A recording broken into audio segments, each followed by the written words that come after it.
Olá, ser humano nosférico. Bora dar continuidade a esse livro maravilhoso, O Fator Maia. Iniciando aqui o capítulo 2, meus 33 anos de busca. Começando em 3, 2. Embora neste livro eu escreva sobre coisas que parecem culturalmente remotas ou transcendentalmente cósmicas, seria um erro pensar que os maias são inacessíveis. Conforme tenho visto durante toda a minha vida, a experiência maia, com sua riqueza de conhecimentos artísticos e científicos, não é tão estranha ou diferente quanto é persistentemente familiar, como nas numerosas coincidências da palavra maia e seus cognatos espalhados por todo o mundo civilizado. Ao mesmo tempo, porém, a experiência maia, ou o fator maia, como eu tenho chamado, é amplo, inquestionavelmente amplo, e contém implicações que se estendem muito além dos domínios de nossa imaginação. Tenho 47 anos, e foram precisos 33 anos para que eu percebesse que, mesmo com toda sua amplidão, o fator Maia não é simpático, acessível, comunicável, a fim de que outros também possam entrar nesse mundo. Gostaria de contar rapidamente como foi a minha aproximação. Começando bem do início, eu fui concebido no México, e embora tenha nascido nos Estados Unidos, passei meus primeiros 5 anos nesse país. O fato de o apartamento de meus pais localizar-se no número 100 da rua Tula, ou Tula, na cidade do México, impressionou-me mais tarde pela curiosa sincronicidade, já que Tula é a forma tolteca de Tulã, ou Tolã, o centro de origem dos maias. O centro de origem dos maias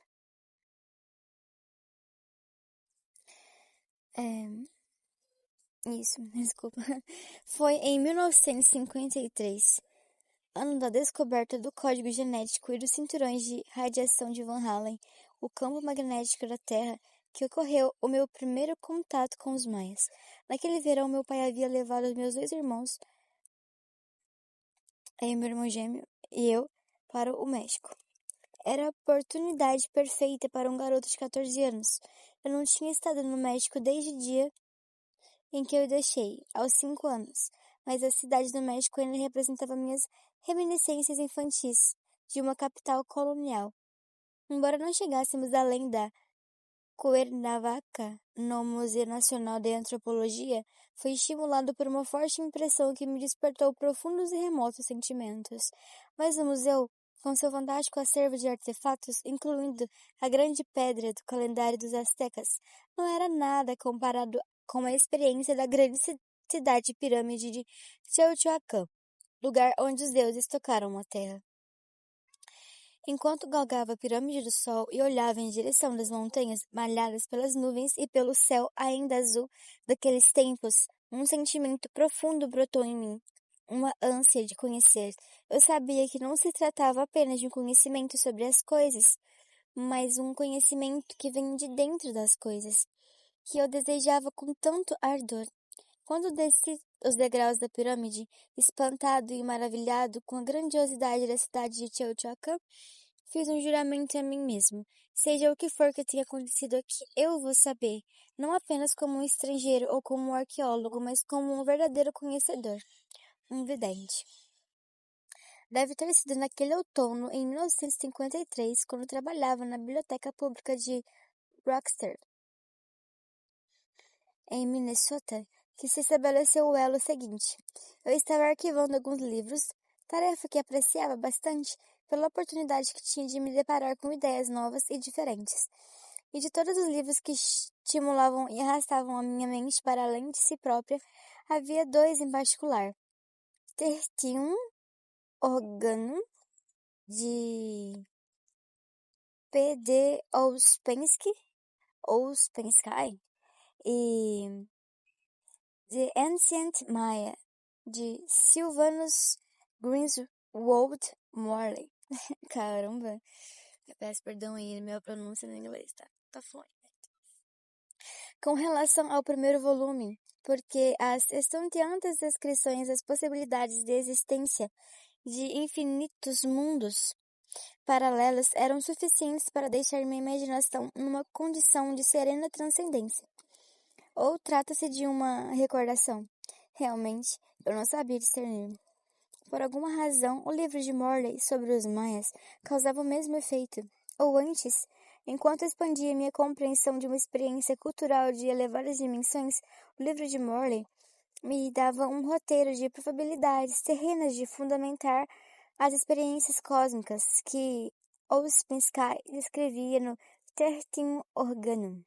Seja como for, o livro de Morley deixou em mim uma impressão indelével. As fotografias dos maias atuais, as curiosas descrições antropológicas dos maias em relação a outros membros da raça mongólica, os diagramas dos templos antigos e as reproduções das esculturas em pedra de extraordinária delicadeza, harmonia e mistério. Tudo isso me fascinava, mas nada me fascinava mais do que o sistema numérico e matemático dos maias. Rapidamente eu aprendi que é sobre um numérico e matemático. Peraí. Aprendi sobre o 1, que é um ponto, que é igual a 1, ou a uma unidade de um múltiplo de 20. Uma barra é igual a 5, ou um múltiplo de 5 vezes 20. E um glifo de uma concha, que é igual a 0, ou a plenitude.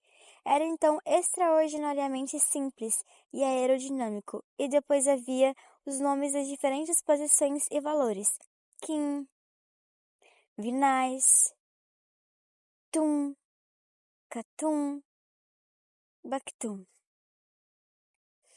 Durante longas horas eu me maravilhava com a maestria que o sistema representava e o mistério sobre quais teriam sido os seus propósitos. Evidentemente, Morley não sabia com quanto valorizasse bastante. Morley não sabia, contanto valorizasse bastante os remanescentes maias, como quase todos os arqueólogos, e isso eu iria descobrir mais tarde. Julgava os maias por padrões de tecnologia material. Morley os considerava como estando na Idade da Pedra, nada de metalurgia, nada de rodas, e contudo na avaliação de Morley é muito para seu espanto, sem esses instrumentos materiais, eles ainda conseguiram criar uma ciência e uma arquitetura de uma beleza harmônica igual à das grandes civilizações do Velho Mundo. Para Morley, que descreveu em 1947, os maias permaneciam uma exceção refratária. Poucas culturas, se é que existe alguma, com aspectos primitivos comparáveis, concentram-se em realizações intelectuais de tal extensão. Minha insatisfação com as limitações de Morley era gerada pela minha própria falta de experiência e conhecimento, necessários para se encontrar a verdadeira razão para esse desconforto. Por mais que eu mergulhasse nos conhecimentos matemáticos, astronômicos e sobre os calendários, tal como tinham sido decifrados por pessoas como Morley e seus colegas, havia um véu, além do qual minha experiência não podia penetrar. Aqui eu me retraía em devaneios e fantasias, e uma fantasia sempre voltava. Uma viagem para as cálidas florestas da Mesoamérica, onde, através de uma experiência catártica e transfigurativa, eu sugeria, não como até então eu tinha sido, mas como um portador de um conhecimento, um vidente. Esse devaneio que persistia estimulou-me em minha busca dos maias. Durante os meus anos de faculdade, e especialmente os de graduação, os maias foram um passatempo. Embora eu estudasse História da Arte no nível de graduação, a Universidade de Chicago não oferecia cursos de arte pré-colombiana. Todavia, aproveitei todos os recursos da biblioteca da universidade, além daqueles do Instituto de Arte de Chicago e do Museu de Campo. Fazendo uso das habilidades que adquiria e da disciplina que eu estava aprendendo no estudo formal de História da Arte, fiz rápidos progressos em meu próprio estudo dos maias e da arte pré-colombiana em geral. Em quase todos os aspectos, era um bom curso. Eu estava livre para mergulhar naquela que era realmente a minha área favorita de história da arte. Entretanto, enquanto eu lia, estudava, refletia e observava, tornava-se evidente que alguma coisa estava errada. Parecia que ninguém estava captando o problema. Os arqueólogos todos tratavam a civilização maia como se ela fosse uma feliz aberração enigmática da Idade da Pedra. Comecei a suspeitar que os arqueólogos estudavam os maias justamente porque sua mente presunçosa e seu posicionamento nunca os entenderia, atribuindo aos maias a responsabilidade de seu fracasso. Além de Morley, talvez o mais proeminente autor e intérprete dos maias é um homem chamado J. E. S. Thompson, compilador admirável de 2 monumentais volumes. A Arqueologia Maia, tá em inglês, eu vou tentar pronunciar. Maya Hieroglyph Written, Maya Hieroglyph Written e Catalogue of Mayan Hieroglyphs. Além de textos mais gerais como Maya Civilization,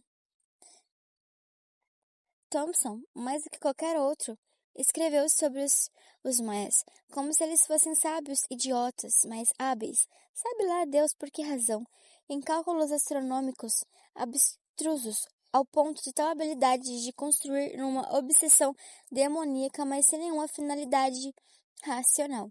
Mais ainda do que Morley, Thompson julgava os maias pelo escalão do renascimento europeu, por sua civilização e por seus valores. As discussões de Thompson sobre a arte dos maias deixam transparecer uma impaciência flexível até certo ponto, por não compreenderem o significado da cultura maia. Muitos arqueológicos como Thompson, geralmente arqueológicos é bom, né? Muitos arqueólogos, como Thompson, geralmente atribuem a ela o pior, projetando a si mesmos, como seus hábitos modernos, sobre um sistema de vida alienígena e fatalista. Assim, ao se confrontar com o que é certamente o aspecto mais enigmático da civilização maia, seu súbito declínio no século IX, Thompson prefere ver nisso uma revolta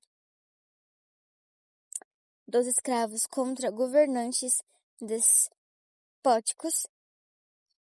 Todavia, é difícil acreditar que uma civilização tão solidamente estabelecida pudesse ser vencida de modo tão repentino. Se insatisfações vinham se acumulando lentamente durante os séculos, não deixaram qualquer indício que pudesse identificá-las. Enquanto toda essa confusão se instaurava em minha cabeça, preparei-me no verão de 1964 para uma outra viagem ao México. A fascinação romântica pelo lugar atingiu seu ponto máximo. A viagem de carro, como eu tinha feito com meu pai há 10 anos atrás, proporcionou bastante tempo para admirar as paisagens intermináveis de montanhas e de céu. Para mim, a terra era mística, viva, possuidora de grandes segredos. Minha abertura para o mistério daquela terra foi complementada pela descoberta de outros pontos de vista diferentes dos arqueólogos materialistas. O principal foi da escritora Laurette Séjourné.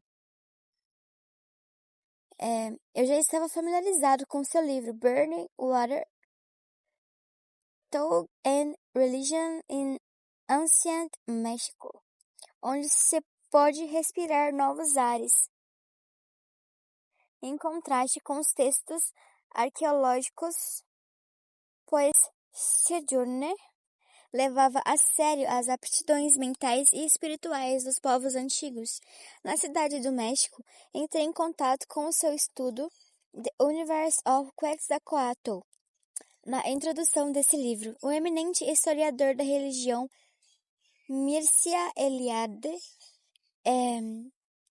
escrevendo sobre a abordagem de Séjourné, Disse que, para ela, a cultura forma uma unidade orgânica e, portanto, deve ser estudada a partir do seu núcleo e não de seus aspectos periféricos. Havia ressonância entre essa perspectiva e as minhas impressões pessoais. Comecei a perceber que há dificuldade em estabelecer parâmetros relativos aos maias e aos povos mexicanos antigos era um problema de nossa própria civilização. Seja lá o que for que eu tenha começado a sentir em 1953, agora estava se aprofundando. Além de Teotihuacan, eu visitava os antigos sítios mexicanos de Tulã, de Xochicalco, munindo de algum conhecimento. Minha intuição penetrou fundo naquelas pedras silenciosas. Foi particularmente em Xochicalco que os sentimentos de premonição ou recordação agregaram-se com intensidade perturbadora. Xochicalco fica bem no alto, nas montanhas remotas do estado de Guerrero. A sua arquitetura harmônica, simples, é dominada por uma presença singular, Quetzalcoatl, a serpente emplumada, datando dos séculos 9 e 10, do Xochicalco, lugar da Casa das Flores, representa uma fusão entre o estilo de Teotihuacan nas montanhas mexicanas e aquele do período clássico dos maias.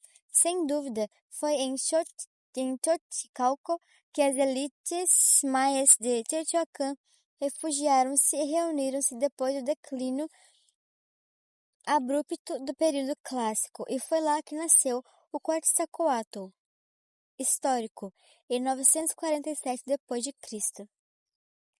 Para mim, aumentava o mistério, e ao mesmo tempo começava uma etapa de descobertas. O mistério era o que de Quetzalcoatl, a serpente emplumada, que os maias chamavam de Kukulcan, lugar onde mora a serpente. A obra de Sejourner, não sei nem pronunciar francês também não, tá? Vocês pegam leve comigo, galerinha. Voltando aqui ao raciocínio. A obra de Sejourner sobre Quetzalcoatl deixava claro que não se tratava de um Deus apenas, mas de um Deus múltiplo, não um homem apenas, mas de muitos homens. Não só uma religião, mas um complexo mítico, uma estrutura mental. E também ficava evidente que essa constelação de feições, essa presença múltipla, animava cada aspecto das antigas civilizações mexica e maia. Não apenas as artes, mas a astronomia e o calendário foram influenciados por Quetzalcoatl, que estava fortemente associado com a estrela da manhã e da tarde, o planeta Vênus. A Vênus, eu acho, né, no caso. Associações celestes astronômicas, bem como seu papel como figura religiosa da estatura de um Moisés ou de um Cristo, deram evidências proféticas a Quetzalcoatl. Assim, no século X, Quetzalcoatl, o suposto fundador da cidade de Tulã e revitalizador de Chichén Itzá, em Yucatán, tendo profetizado sua volta no ano 1, foi confirmado pela chegada de Cortés naquele mesmo dia, uma sexta-feira santa do calendário cristão do ano de 1519. A serpente emplumada Quetzalcoatl de Xochicalco do século X. Esse fator por si só parece ter sido suficiente para debilitar o já perturbado Montezuma. Montezuma II. Montezuma II, o imperador do malfadado Império Azteca.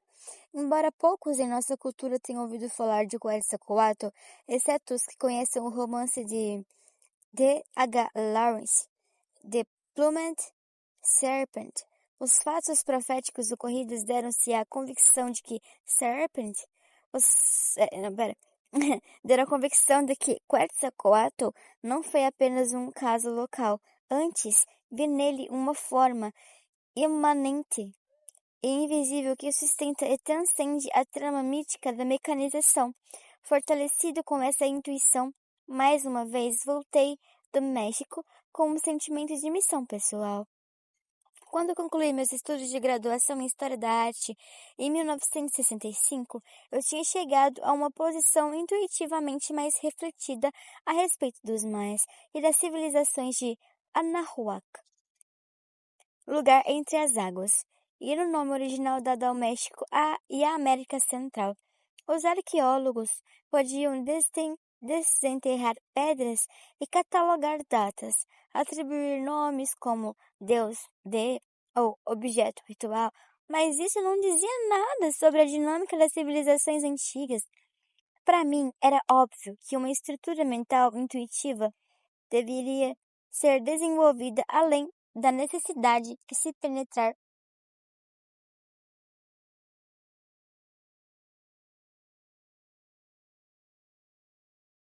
Ahn, os estados mentais que produziram os artefatos. E, ademais, os artefatos não passavam de resíduo. A realidade estava na condição mental emocional presente nos artefatos. Além disso, se estados místicos e transcendentes de consciência eram estimulados por meio de práticas e atos de contemplação executados pelos seguidores de Quetzalcoatl Kukulkan, o que me impedia então e as outras pessoas de atingir esse estado mental? R. M. Buck, William James e Aldous Huxley já não tinham apresentado argumentos convincentes o bastante acerca da unidade dos estados místicos da consciência em todas as épocas e lugares, e o objetivo das práticas místicas não era de levar a pessoa a um estado de unidade. Segundo Sojourner, a religião de Quetzalcoatl, como pano de fundo de toda a civilização mexicana, era essencialmente um processo que conduzia à unificação mística. Examinando os artefatos mais harmônicos dessa civilização, eu não tinha nenhuma dúvida de que alguma coisa estava ocorrendo. No final do ano de 1966, iniciei uma experiência motivado tanto por essas reflexões quanto pela convicção de que se a arte havia proporcionado a vazão mais criativa para as experiências místicas, talvez através dela se pudesse penetrar na estrutura mental que criou as civilizações dos maias de Teotihuacan. É evidente que entre as minhas inspirações no ciclo de pintura ao qual me dedicava estavam os murais de Teotihuacan, a cerâmica e os trabalhos hieroglíficos dos maias, o brilho da cor, a capacidade de transmitir informação através de estruturas simbólicas condensadas, o desenho geral que reunia muitos aspectos e formas em um único discurso geométrico, embora ondulante e vibrante, eram aspectos da arte maia mexicana que me inspiravam. Os aspectos da arte maia mexicana que me inspiravam. O resultado dessa experiência foi uma série de grandes painéis de posição livre de Humphrey Osmond, o inventor da palavra psicodélico, quando viu em 1968 de Portas da Percepção. Para mim, o mais significativo foi o próprio processo de elaboração dessas pinturas, pois de fato elas tinham me dado a oportunidade de entrar nos lugares onde pude conversar com Tlacuelo, o velho pintor, o formador dos arquétipos. Meu coração se abriu e meu ser foi inundado de recordações. Não posso dizer se eram recordações de vidas passadas ou não, mas eram reminiscências coletivas do fluxo mental dos antigos. O bom pintor é sábio, Deus está no seu coração. Ele conversa e com o seu próprio coração. Pera. O bom pintor é sábio, Deus está no seu coração. Ele conversa com o seu próprio coração. Ele põe a divindade em todas as coisas. Esse é um provérbio nahuatl. Enquanto a visão dos antigos pintores mexicanos e maias me guiavam durante a pintura dessas portas de percepção, foi o estudo do I Ching que me proporcionou a percepção da estrutura primária da mudança, que Também a estrutura primária de cada um dos 8 painéis. Os painéis estavam divididos entre 3 partes. Enquanto os terços superiores e inferiores eram estruturalmente espelhos um do outro, a parte central representava zona de mudança ou transformação. Essa estrutura de transformação também apresentava uma simetria bilateral completa. Muitos anos depois, descobri que a estrutura básica dessas portas de percepção eram as mesmas da configuração tríplice binária. A imagem-chave incrustada na matriz do calendário sagrado dos maias, o código-chave do meu livro Terra em Ascensão. Como estive seguindo um caminho visionário quando fiz outra visita ao México em 1968, também estava melhor preparado para aquilo que iria ver. Além da visita ao novo Museu de Antropologia, o ponto alto dessa aventura foi a viagem para Monte Alban, a cidade zapoteca ou dos povos das nuvens, localizada nas montanhas de Oaxaca, datado de pelo menos 600 a.C. Monte Alban representa uma fusão das influências maias e mexicanas em seu singular estilo cultural.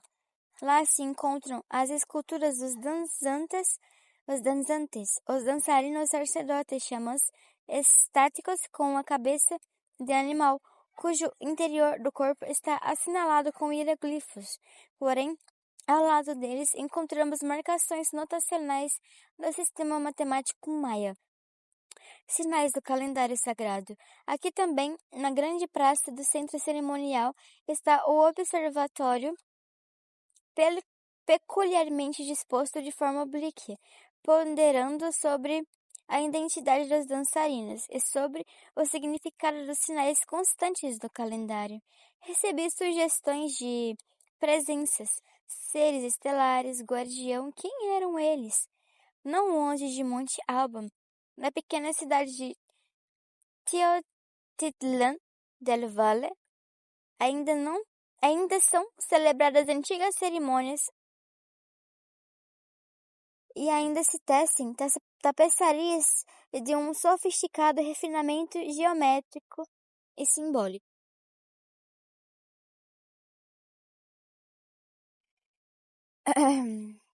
Uma pequena loja que falava inglês. Pera. Hã? Peraí.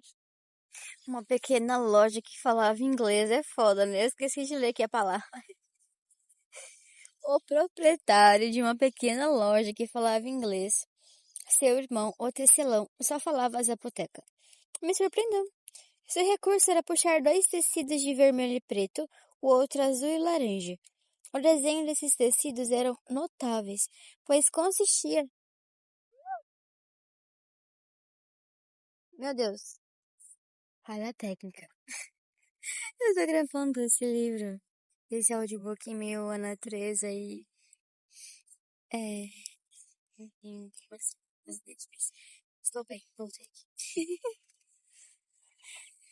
É... O desenho desses tecidos era notáveis, pois consistia numa única linha que se espiralava e se projetava de maneira tal que, dividindo o tapete em 2 partes iguais, também criava a imagem de uma mandala. Como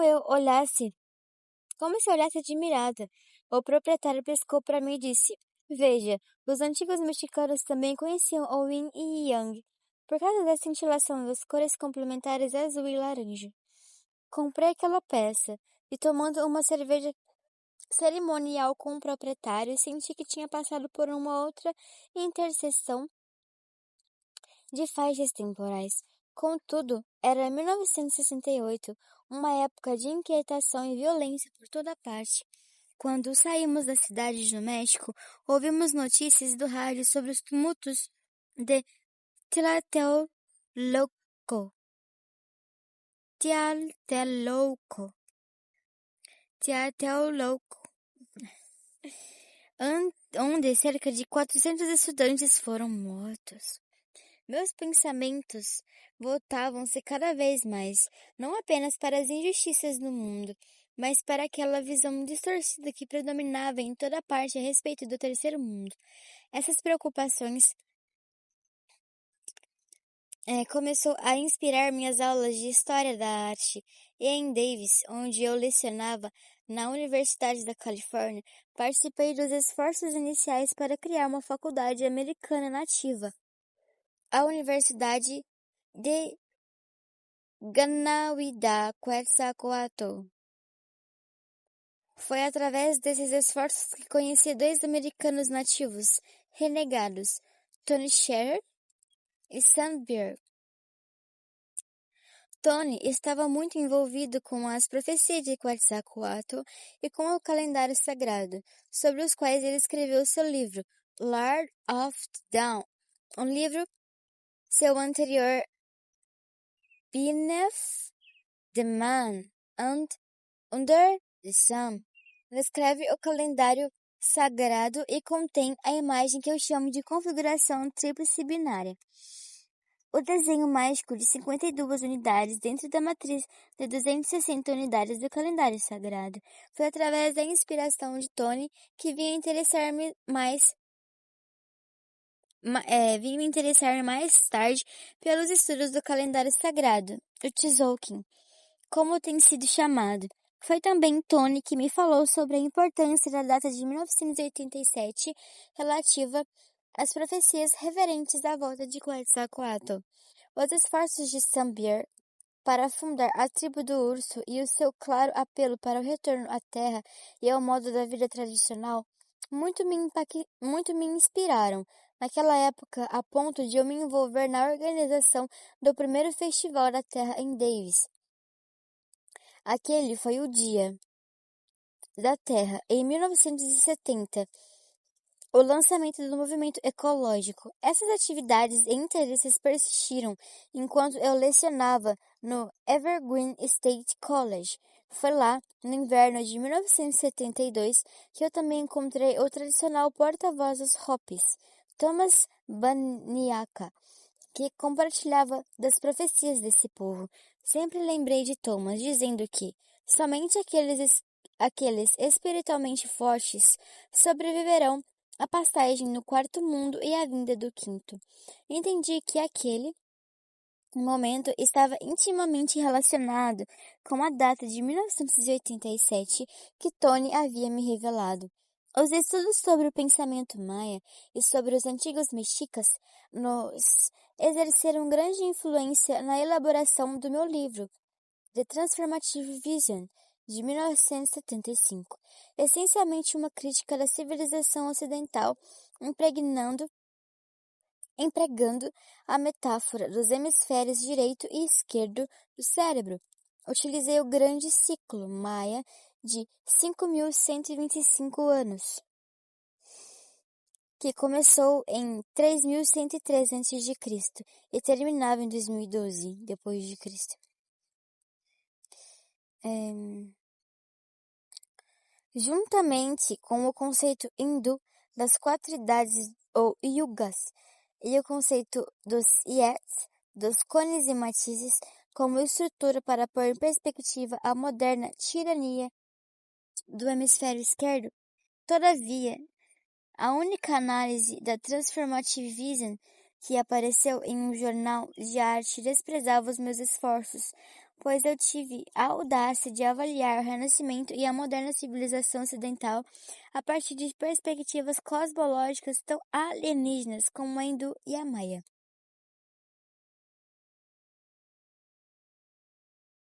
No verão de 1974, enquanto dava aulas sobre a arte mexicana nativa e pré-colombiana no Instituto Naropa Contiu, uma grande versão do calendário sagrado utilizando o sistema de notação maia, uma outra versão desse calendário aparece como o Mapa 9, em Terra em Ascensão.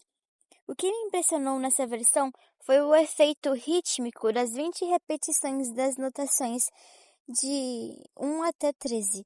Esta foi a primeira indicação que tive que o calendário podia ser mais do que aquilo. Seria algum tipo de código? Durante esse tempo, nos meados dos anos 70, Coario vivia em Berkeley.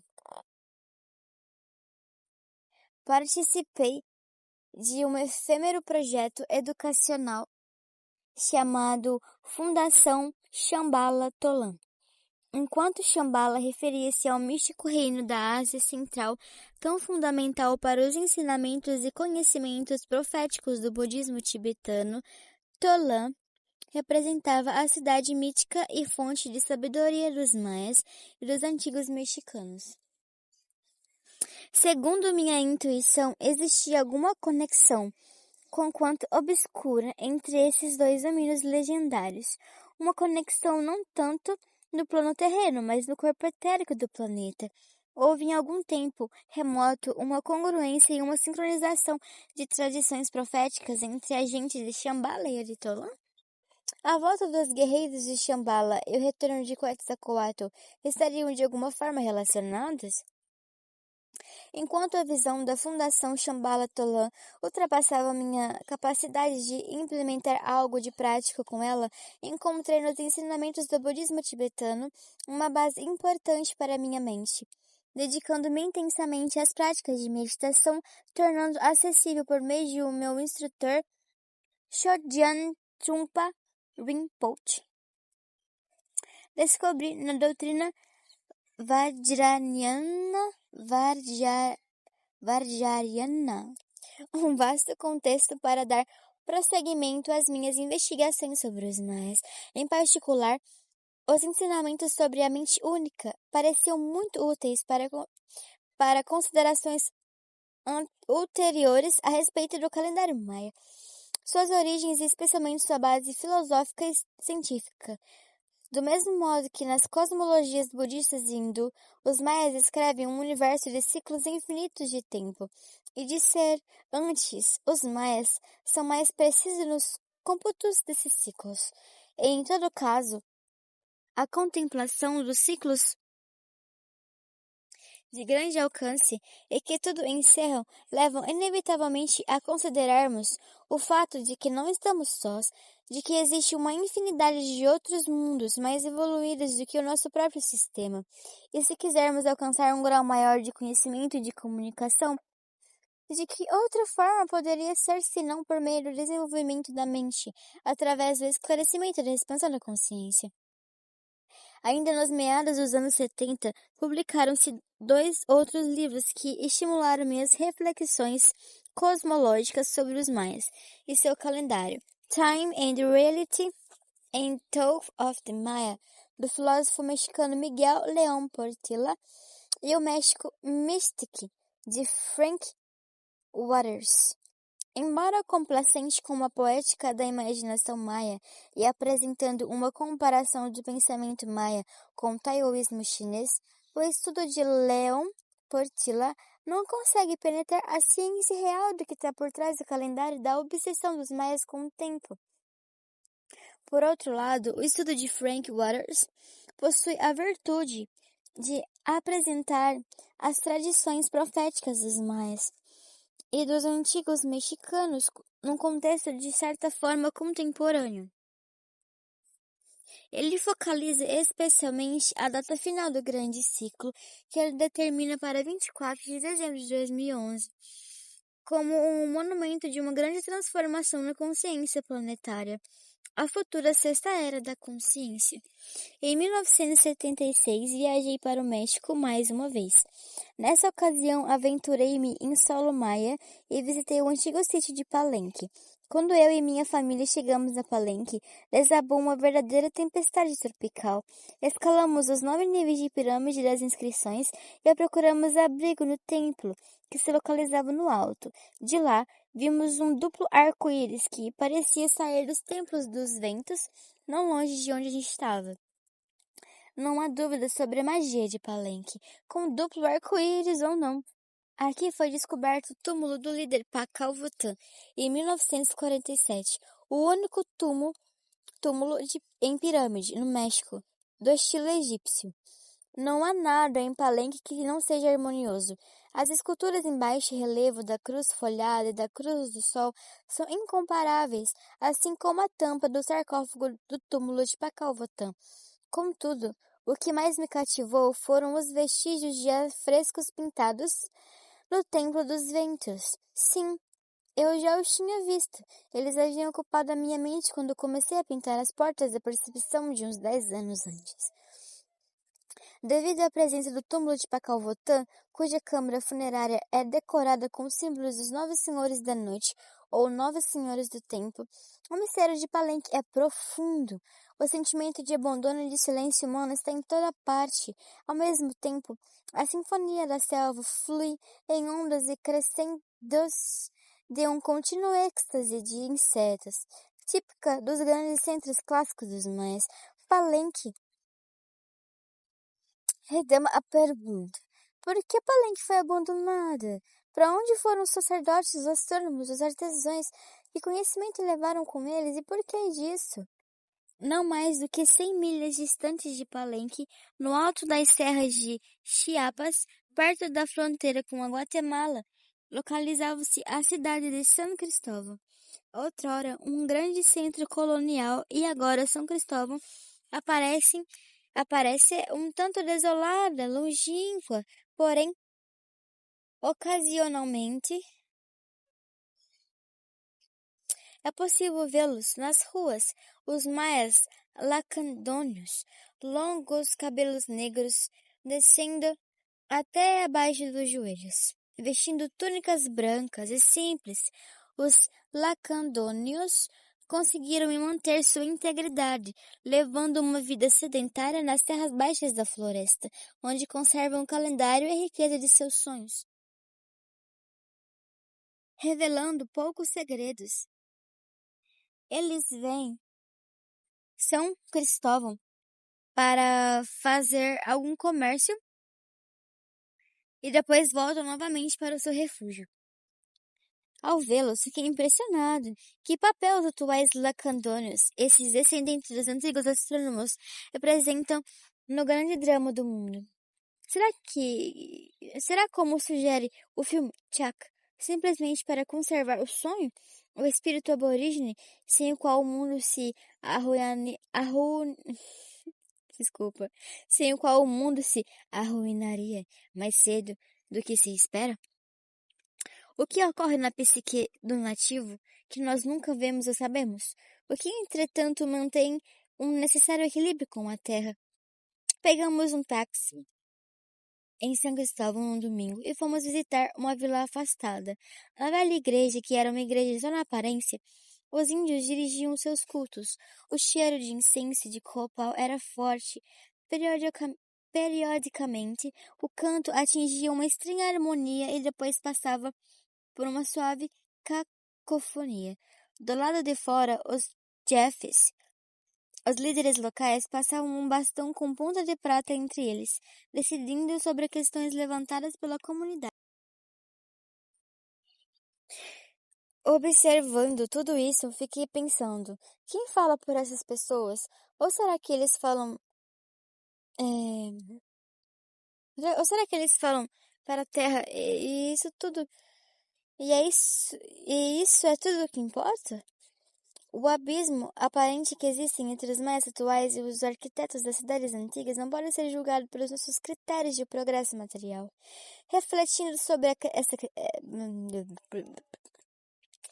Meu Deus, vamos respirar. Respirando bem profundamente e soltando.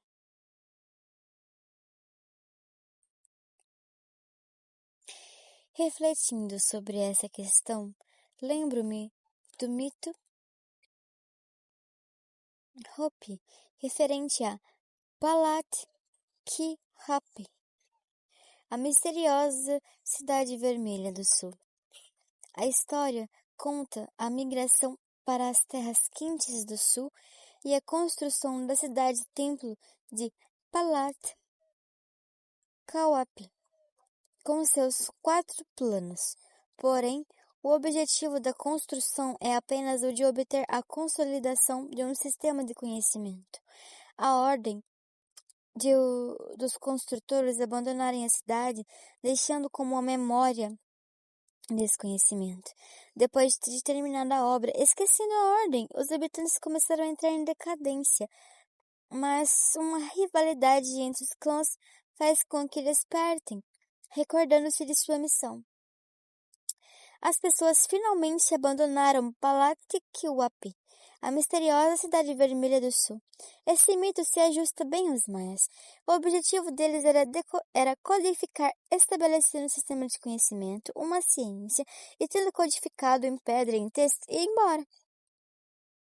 A civilização, tão qual conhecíamos, uma forja de armas de destruição e, paralelamente, uma coleção de bens materiais, não servia de forma alguma para os seus propósitos ou sistema de conhecimento.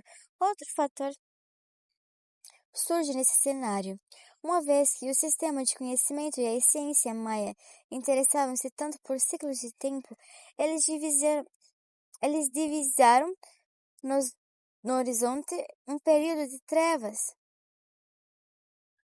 E por essa razão viram que era hora de dar as coisas por encerradas e partir. Dadas as condições do mundo atual, quem poderá dizer que estavam erradas? Pelo menos esse era o raciocínio no final dos anos 70. É o raciocínio que eu tinha. Quando então passei por uma crise pessoal, por um colapso alcoólico, ao sair dessa desordem psíquica em 1981, olhei ao meu redor e pareceu-me que a crise global dos anos 60 agora tinha tornado endêmica, tanto assim que não era reconhecida. Minhas próprias pesquisas tinham me levado a uma posição de síntese, em que via a Terra como um todo orgânico. Porém, eu sentia que o ímpeto da civilização moderna estava conduzindo as coisas a um ponto onde eu li divindade em que pera.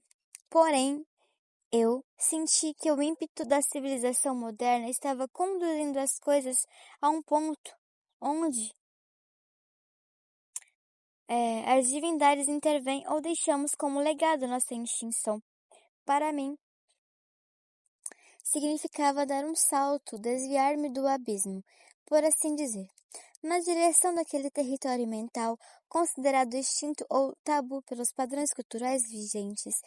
Pela primeira vez em quase uma década, adotei uma forma visual de expressão como vazão principal para aquilo que eu precisava aprender, através de uma série de colugons e de pinturas com tinta, desapareci detrás das grandes punhados de ouro e de prata. As séries da arte planetária. Entrei numa elevada sintonia com a Terra. Havia chegado a hora de levar a sério a ideia de uma mente ou consciência planetária. Em razão de meus estudos de história da arte e de minhas próprias investigações pessoais, eu estava convicto de que não só a Terra era um organismo vivo, mas também de que seu padrão de vida, na verdade, anima, do geral até o particular, todos os aspectos da sua totalidade da interação entre a vida mais abrangente da Terra e as respostas individuais e de um grupo a essa vida define a arte planetária. Nesse processo maior, percebi vagamente que os maias foram os navegantes ou mapeadores das águas da sincronização galáctica. Por outro lado, os egípcios, uns 3.000 anos antes, tinham firmado e definido o curso da Terra no oceano da vida galáctica, através das pirâmides. A expansão do pensamento, da percepção e do sentimento resultou numa série de explorações, encontros e coincidências surpreendentes. Em 1981, depois de ter conhecido e me envolvido com Lloydine, uma dançarina e visionária, escrevi um texto de ficção científica intitulado Crônicas da Arte Planetária. A confecção do quinto, a perspectiva real desse conto imaginário de arte planetária, localiza alguma época do futuro, que provém do sistema estelar de Arcturus. Qualquer que seja o mérito dessa história não publicada, é imperativo desenvolver uma consciência que se ocupasse das questões planetárias à distância. de modo que pudesse surgir a coerência da fusão dos noticiários do dia a dia e do terrorismo. Descobri então que essa atitude era também fundamental para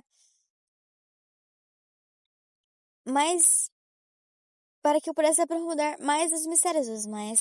Será que o sistema maia era uma matriz codificada em sincronia com o conhecimento galáctico adotado para as idiosincrasias desse planeta? Essa linha de pensamento inevitavelmente levou-me ao compêndio das matrizes codificadas em Terra em Ascensão. A princípio,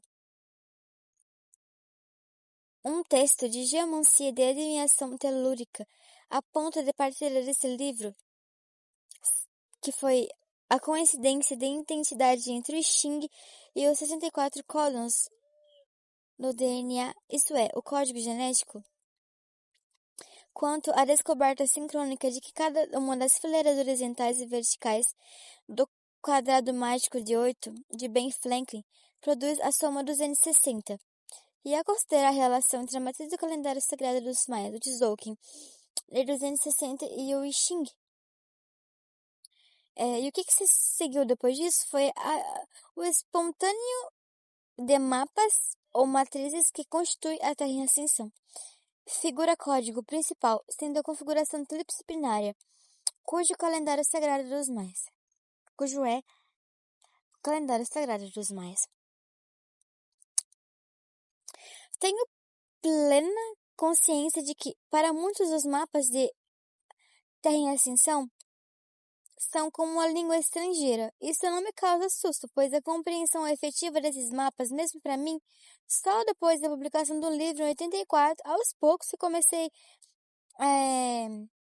a perceber que os mapas, bem como o próprio sistema maia, vinham de longe até o início dos anos 80. Realmente não havia ponderado a respeito da natureza dos OVNIs ou das inteligências extraterrestres, mas o fenômeno do direcionamento do material de Terra em Ascensão tinha sido levado a um outro nível de possibilidade. A obra de ficção científica precedia a Terra em Ascensão com sua perspectiva arcturiana, tanto uma pista para a origem da informação quanto para o mistério dos maias. Será uma pista para a origem da informação quanto para os mistérios dos maias? Se fosse, estava claro para mim que a transmissão de informação de diferentes pontos da galáxia não dependia de variáveis espaço-temporais, mas em vez disso, apontava para um princípio de difusão ressonante. A hipótese de vida e inteligência em outros mundos recebeu um grande impulso no final de 1983, quando conheci Paul Shea, de Stanford Research Institute, e Richard Hoagland, que já fora cientista da NASA. Hoagland participara dos trabalhos que envolviam as sondas Viking com um destino a Marte em 1976. Por exemplo, ele não ficou satisfeito com o modo que a NASA havia se tratado com a descoberta de certos fenômenos em Marte, incluindo uma grande face que aparecia esculpida no topo de uma meseta.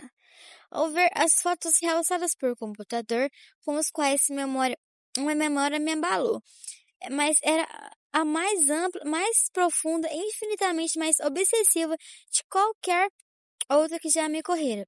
A minha primeira impressão foi de que a civilização, a vida evoluída, havia se desenvolvido em Marte e que essa civilização havia encontrado um fim trágico. Simultaneamente ao reconhecimento instantâneo desse fato, também percebi que o conhecimento desse evento ainda estava de alguma forma presente e ativo no campo da consciência da Terra. Na manhã de Natal de 1983, fiz uma descoberta fortuita? Ou seja, uma grande descoberta. Querendo partilhar com minha família as novidades de Marte. Para meu encanto, encontrei uma foto da face marciana num livro, The New Solar System, que eu tinha desde há muitos anos, mas que nunca havia examinado mais cuidadosamente. Então, devido à semelhança das capas, apanhei um exemplar de overlay de Influence Primitive Art on Contemporary Art de Lucy Lippard, onde eu havia comprado para dar de presente em Los Angeles, um dia antes do meu encontro com Hoagland. Abrindo o livro de Lippard, aleatoriamente na página 144, fui surpreendido por uma foto que parecia no canto superior esquerdo, uma face persistentemente familiar, um modelo para a escultura de Isamu Noguchi, feito em 1947, 29 anos antes da missão Viking, intitulado The Sculpture to be Seen from Mars. Se a informação da NASA havia evocado a realidade em outros mundos, a descoberta do trabalho de Noguchi, que teria sido o mesmo tamanho da face marciana se tivesse sido concluído, evocou em mim com a mesma chocante precisão da transmissão de informação pelo princípio da difusão ressonante, um processo em que eu descrevi como radiogênese, transmissão universal de informação através ou como luz ou energia radiante. E é claro, novas questões surgiram. Qual é a relação entre o conhecimento e a recordação? Pode o futuro ser também o nosso passado? Aquilo que está acontecendo agora em nosso planeta pode ser que algum modo uma repetição de um drama que já ocorreu em outros mundos? E se assim for, como a gente pode evitar o perigo da nossa extinção? Numa obra poética intitulada Art Shaman, escrita em 1984, tentei analisar essas questões e ao mesmo tempo narrar a história da Terra como um organismo consciente, utilizando como um componente mítico a descrição Hopi da passagem que existe entre os 3 primeiros mundos e o atual, e a passagem iminente para o 5º mundo. A imagem da Terra, que é desenvolvida em Art Shaman, Terra de Cristal, deve muito ao meu encontro com a Índia Cherokee, portadora da linhagem, a notável Diane Iwaho, que conheci na primavera de 1984. Foi ela que, olhando para Loyodine e para mim, disse: suas mentes estão muito fechadas, deveriam estar trabalhando com cristais. Começamos a fazer isso imediatamente, e nos cristais encontramos um instrumento preciso para a sintonia pessoal e para a coleta de informações, intuindo que a própria Terra é cristalina em sua natureza. Deparei com pesquisas tanto da União Soviética quanto de mapeadores como Elizabeth Huggins e William Becker, confirmando essa possibilidade. De algum modo, a imagem da Terra como um cristal parecia ser condizente com a ideia de transmissão de informação galáctica através do princípio da difusão ressonante, uma chave para a compreensão da origem e natureza da matriz maia. No início do ano de 1985, fui contatado por um maia chamado Humboldt-Mann, quem lhe havia indicado o meu nome fora Toby Campion, membro de uma organização chamada Grande Fraternidade Universal, cuja atividade está centrada principalmente no México e na América do Sul. Durante uma série de hilariantes chamados noturnos conduzidos em um espanhol simplificado, fiquei sabendo que Humboldt estava operando com 17 dos calendários maias. A maioria dos arqueólogos aceita a possibilidade de cerca de meia dúzia desses calendários. Humboldt havia escrito também um pequeno texto chamado Tzolk'in, Mayan Astrology, por obras de perseverança e magia. Finalmente, Humboldt-Mann apareceu em Boulder, em março de 1985, quando eu dei uma palestra intitulada A Astrologia Maia. A chave para tudo que Humboldt havia apresentado e que ele mesmo tinha recebido através de transmissão oral. Foi uma observação final. O nosso sistema solar, declarou Humboldt, é o sétimo dos sistemas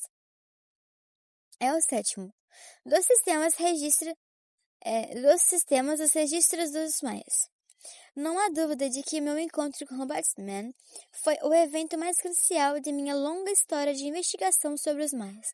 Conversas posteriores com Diwan Yahoo, além de um encontro com Harley Swifter, confirmaram-me que Roberts havia me dado a pista mais importante até agora para a compreensão da natureza do sistema de pensamento dos maias. Realmente, a informação maia vinha de longe, mas como exatamente e por quê? Com qual finalidade? Foi numa assembleia intitulada Conselho de Quetzalcoatl que aconteceu em um instituto neo-xamânico, a Fundação Kijai, em abril de 1985, que a presença do fenômeno que agora chamo de fator maia confirmou-se para mim. Grosso modo, o fator maia é aquele fator desprezado quando se considera o significado da história humana, e em particular o conhecimento científico como um todo. Ao olharmos mais uma vez para ele, vemos que o fator maia é a presença de um padrão galáctico, um instrumento preciso que nos coloca em contato com a comunidade de inteligência galáctica, verificado ainda mais de perto. Microscopicamente, até o fator maia é a observação de que estamos vivendo há cerca de 26 anos a um momento de grande sincronização galáctica. Ou encaramos isso seriamente agora, ou a gente vai perder a oportunidade. Meu encontro com Terence McKenna, autor do fascinante Invisible Landscape, muito contribuiu para esse entendimento do fator maia, pois também ele, trabalhando com Xing, tinha sido conduzido até os maias. Em particular, em seus fractais calendários, tinha me levado à conclusão de que estamos envolvidos num ciclo final de tempo, cujos 67 anos de duração vão de Hiroshima em 1945 até a data de sincronização maia de 2012, o fechamento do assim chamado Grande Ciclo, e começou em 3113. Aproximadamente no verão de 3.300 a.C., né? Aproximadamente no verão de 1985, eu estava certo de que o código que estava por trás do grande ciclo era uma chave que revelaria o significado de nossa própria história e de nosso dilema atual. Assim foi que me debrucei com renovada energia sobre o fator Maia, como preparação para as minhas mais recentes viagens para a minha mais recente viagem no México. Comecei a trabalhar intensamente com os hieroglifos maias, particularmente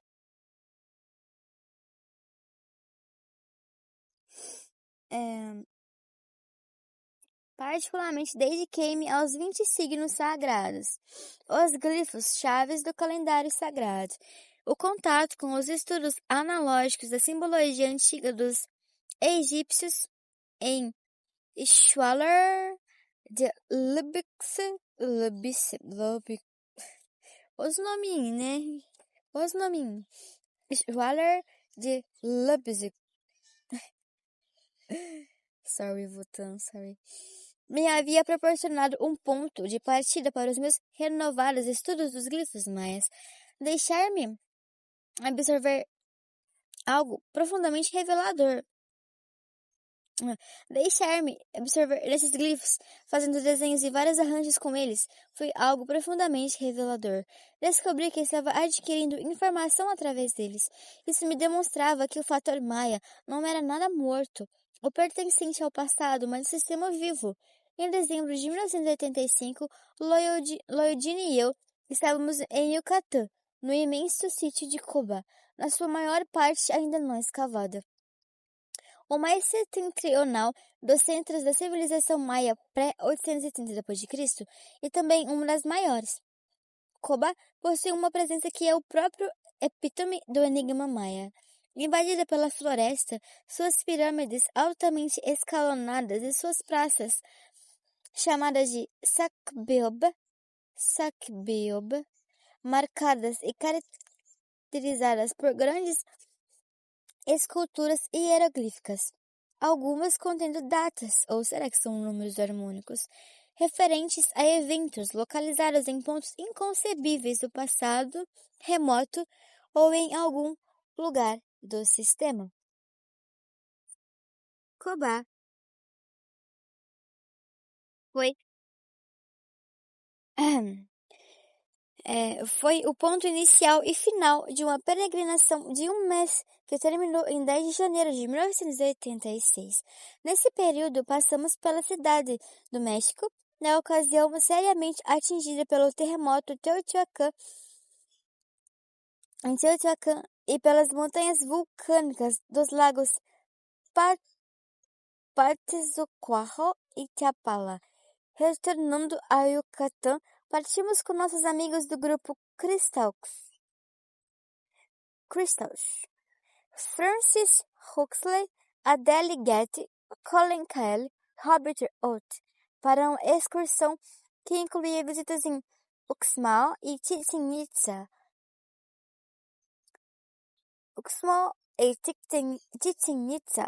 bem como as fantásticas cavernas de Lurton e Balancancho. Finalmente, voltando para a costa do Caribe e Cuba.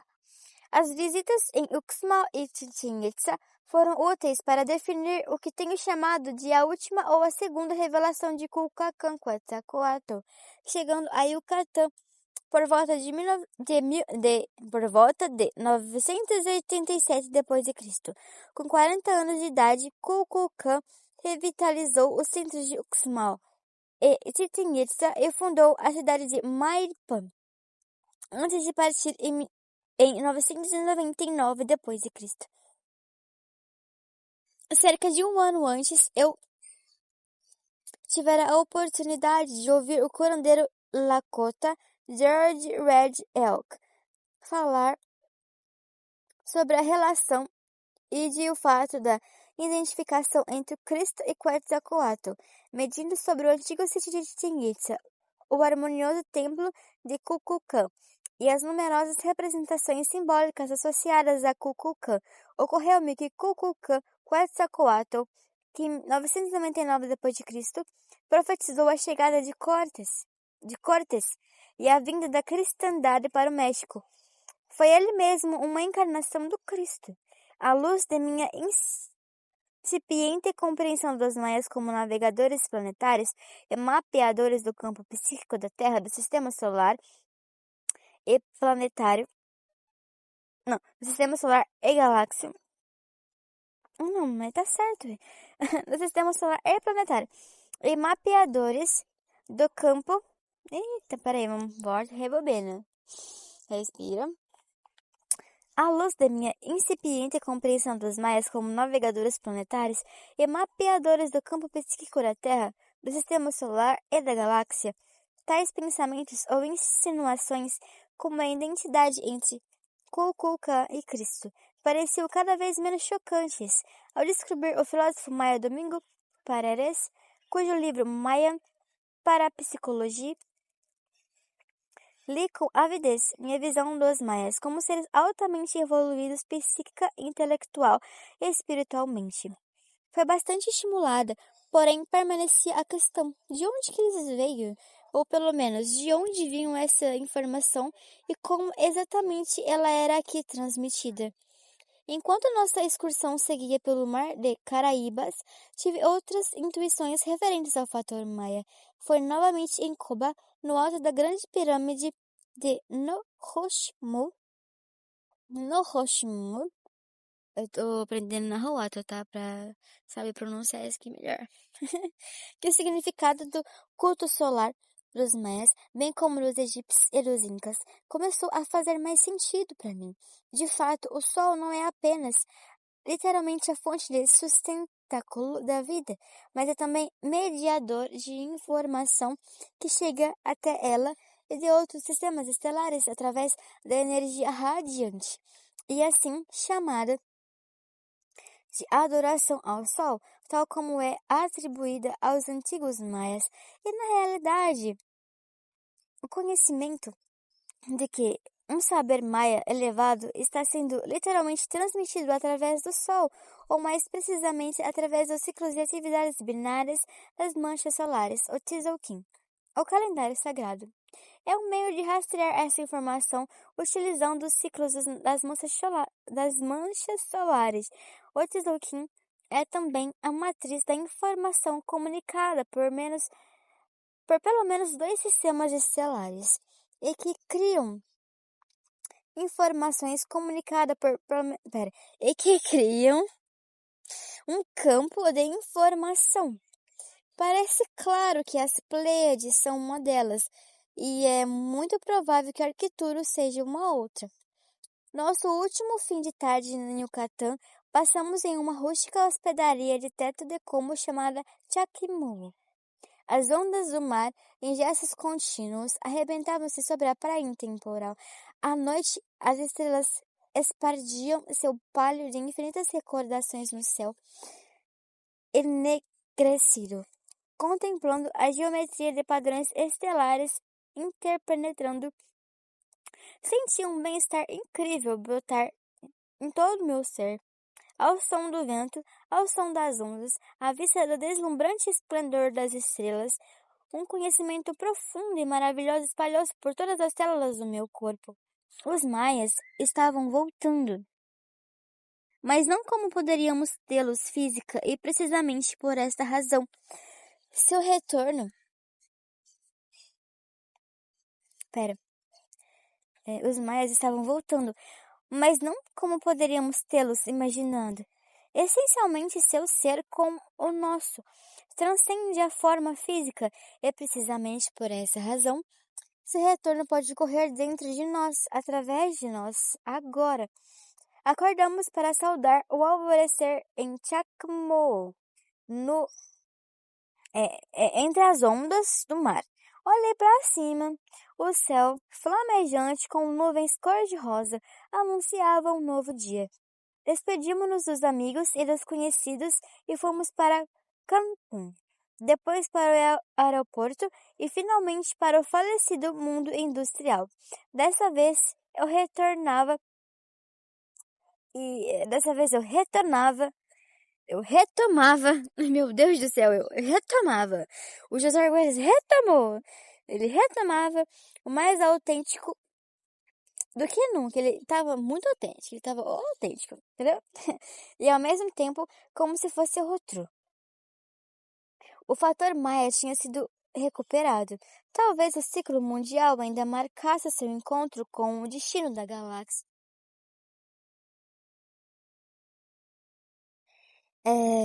Continua. Eu vou deixar aqui disponível agora as imagens do livro para que vocês possam ver, tá bom? Em Lakesh, eu sou uma outra você.